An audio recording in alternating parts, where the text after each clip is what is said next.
Shalom Jemaat BCS dimanapun kita berada. Mari kita luangkan waktu sejenak untuk merenungkan firman Tuhan pada hari ini. Shalom Bapak Ibu Saudara. Renungan hari ini saya beri judul Yesus semakin besar, aku semakin kecil. Bapak Ibu Saudara, Yohanes Pembaptis di dalam Yohanes 3 ayat 30 berkata, "Iya, Yesus harus semakin besar, tetapi aku harus semakin kecil." Tujuan pelayanan Yohanes Pembaptis adalah untuk menunjuk orang-orang kepada Yesus, dan dengan demikian dia memuliakan Yesus. Yohanes ada supaya Yesus semakin dimuliakan dan ditinggikan. Di dalam pasal 1 ayat 29, Yohanes menunjuk kepada Yesus dan berkata bahwa Yesus adalah anak domba Allah yang akan menghapus dosa dunia. Dalam pasal 1 ayat 30, Yohanes menunjuk kepada Yesus dan berkata bahwa Yesuslah orangnya ketika Yohanes bernubuat bahwa akan datang seseorang yang telah ada sebelum dia. Yesus adalah alasan Yohanes membaptis dengan air. Yohanes 1 ayat 31.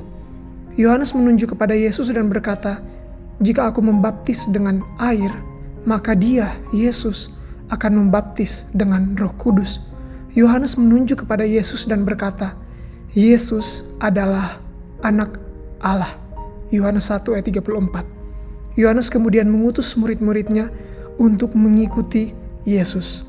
Dapat dikatakan bahwa Yohanes melihat dirinya seperti seorang forerider atau patwal yang bertugas mengawal perjalanan dari orang penting.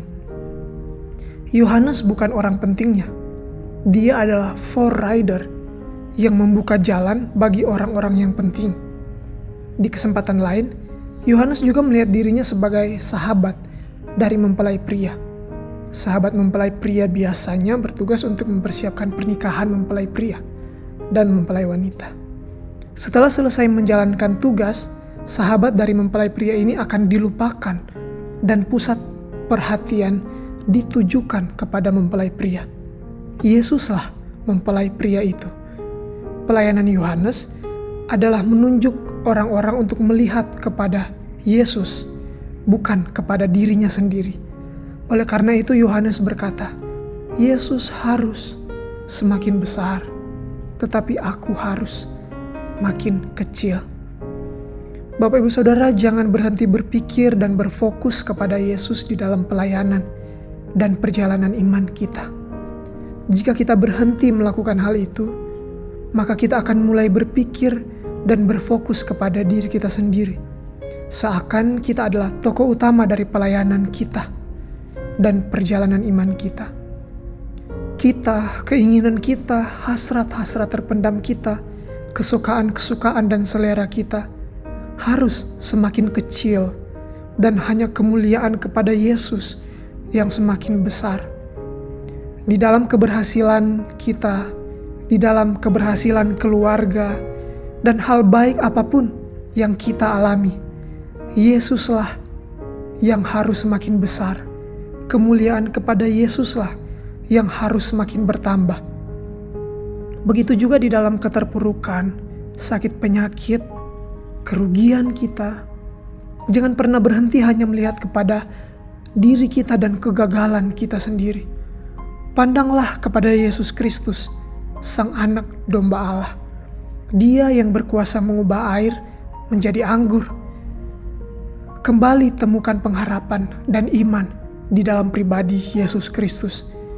Biarkan melalui semua yang kita alami itu, orang-orang dapat melihat kepada Yesus, sehingga Yesus yang semakin besar dan kita semakin kecil. Mari berdoa. Yesus Kristus, di dalam Engkau ada hidup, dan hidup itu adalah terang manusia. Terang-Mu bercahaya di dalam kegelapan, dan kegelapan tidak menguasainya. Biarkan Engkau terus bercahaya di dalam diri kami dan di dalam gereja kami, sehingga melalui kami dan gereja kami, orang-orang yang berada di dalam kegelapan dapat melihat terang yang sejati dan datang kepada terang itu. Bukan kami dan bukan gereja kami, tetapi pribadi Yesus Kristus. Kiranya Engkau semakin besar, sedangkan kami semakin kecil. Amin. Demikian renungan harian kita pada hari ini. Mari kita terus rindu menjadi murid Kristus bersama keluarga Allah. Tuhan Yesus memberkati.